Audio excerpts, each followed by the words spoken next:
पिछले 5-7 सालों से अपनी एनएलपी की जर्नी के दौरान मैं कई उद्योगपतियों से मिला, कई धनाढ्य लोगों से, कई बिजनेसमैन से मिला और उनसे मिल करके धन के बारे में उनकी क्या सोच है, धन सृजन की आदतें क्या हैं, उसे जानना चाहा और आज मैं आपसे वही शेयर करने वाला हूं। मैं राजकुमार, एनएलपी कोच, लाइफ कोच, आपको नमस्कार करता हूं। मैं पीछे 5-7 सालों से लोगों के जीवन में वैल्यू ऐड करके और उनके जीवन को सकारात्मक रूप से ट्रांसफॉर्म करने का प्रयास कर रहा हूं और आज मैं आपसे शेयर करने वाला हूं धन को मैनेज करने के कुछ तरीके, धन को ग्रो करने की कुछ आदतें।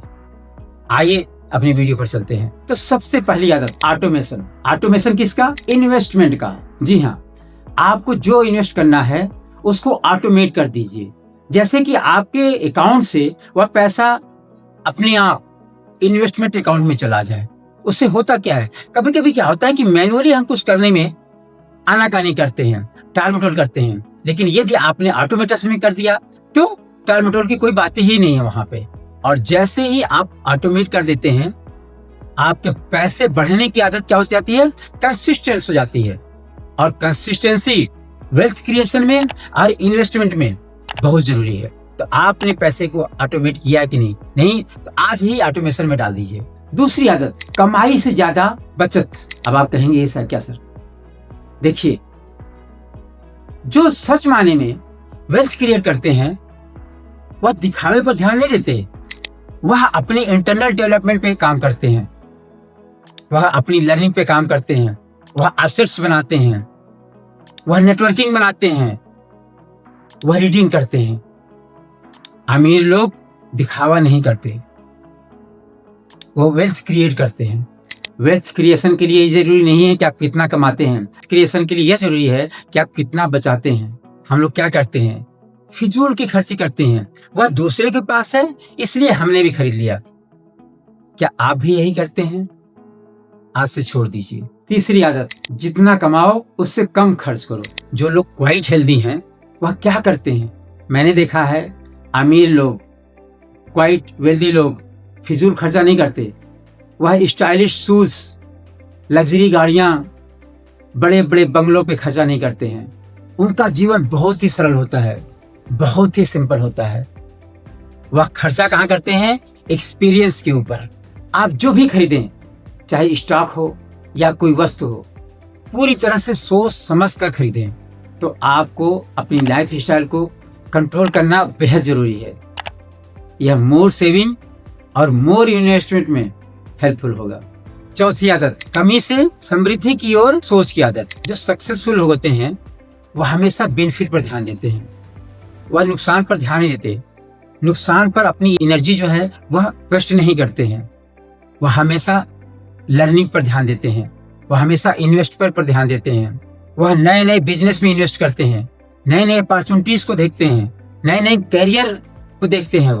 वह कभी भी असफलता से हार नहीं मानते, वह कभी भी असफलता से डरते नहीं हैं।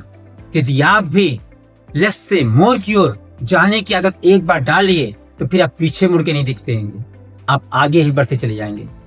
तो लेस से मोर की आदत डाल लीजिए आज से। पांचवी आदत है लॉन्ग टर्म इन्वेस्टमेंट। मित्रों, कंपाउंडिंग बहुत ही मैजिकल है और कंपाउंडिंग का फायदा 5 साल बाद दिखता है। रिच लोग क्या करते हैं?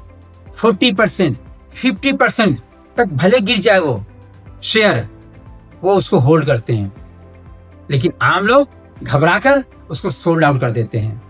जो समझदार लोग हैं वो 5 साल, 10 साल, 15 साल तक लॉन्ग टर्म इन्वेस्टमेंट के लिए पैसे को होल्ड करते हैं।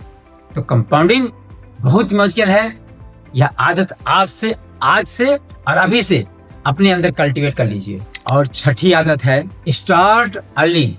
मतलब जब आप चाहते हैं कि हम 40 साल तक, 50 साल तक धनी हो जाएं, तो आपका इन्वेस्टमेंट अर्ली होना चाहिए। 25 साल, 35 साल की जो उम्र होती है, यह गोल्डन एज होती है इन्वेस्टमेंट की। इस समय आपके पास रिस्पॉन्सिबिलिटी कम होती है, इसमें आपके पास रिस्क टेकिंग कैपेसिटी अधिक होती है, इसमें आप अपना एक्सपेंडिचर कम कर सकते हैं, एसेट्स बना सकते हैं, नए नए बिजनेस को ग्रो कर सकते हैं, पैसे को काम पर लगा सकते हैं। लेकिन यदि आपने अपना समय यह बर्बाद कर दिया 25 से 35 साल वाला, तो फिर आगे जाकर के केवल कैचअप करने में ही लगे रहेंगे। तो जल्द शुरू कीजिए अपना इन्वेस्टमेंट। 7वीं आदत है कल्टीवेट सिस्टम टू थिंकिंग। एक राइटर थे डेनियल कैनमैन, उन्होंने एक बुक लिखी थिंकिंग फास्ट एंड स्लो। उन्होंने इसमें 2 सिस्टम लिखे हैं, system 1 and system 2 thinking. System 1 thinking के लोग क्या करते हैं कि 20% शेयर गिरा, अपने शेयर को तुरंत बेच देते हैं। लेकिन सिस्टम 2 थिंकिंग के लोग कैलकुलेटिव रिस्क लेते हैं, समझदारी से काम करते हैं, लॉजिक लगा करके काम करते हैं। तो आपको सिस्टम 2 थिंकिंग वाला बनना पड़ेगा। और 8वीं आदत है पैसे के साथ आपका रिश्ता। अमीर लोग पैसे के पीछे नहीं भागते हैं, वह एक उद्देश्य को खोजते हैं और उस उद्देश्य को पूरा करने के लिए जुनून से लग जाते हैं और उस पर काम करते हैं, और फिर पैसा उनके पास अपने आप चला आता है। देखिए, पैसा हम कमाते जरूर हैं, लेकिन हम पैसे के मालिक नहीं हैं, हमें पैसे के ट्रस्टी हैं। यह बात हमें याद रखनी होगी। पैसा आपको फ्रीडम देता है, पैसा आपको चूजिंग कैपेसिटी देता है, पैसा आपको डिसीजन मेकिंग कैपेबिलिटी देता है। पैसे के पीछे भागना नहीं है, बस अपने उद्देश्य को पूरा करते रहिए, पैसा आपके पास आता रहेगा। तो यदि यह 8 आदतें आपने अपने में कल्टीवेट कर ली, तो 2026 अभी पूरा साल बाकी है, पैसा आपके पास पीछे पीछे चलता चला आएगा। तो यदि पैसे सृजन की यह 8 आदतें आपने अपने में कल्टीवेट कर ली और अपने उद्देश्य को जुनून से पूरा करने में लग गए, तो फिर क्या, पैसा अपने आप आपके पास चला आएगा, आप सक्सेस की तरफ बढ़ते जाएंगे। डिसीजन आपका है, निर्णय आपका है। तो नीचे कमेंट करके बताइए आप आज से कौन सी हैबिट कल्टीवेट करने वाले हैं अपने आप में। और हाँ, चलते चलते आपने इस वीडियो को पूरा देखा, इसके लिए आपका बहुत बहुत धन्यवाद और आभार।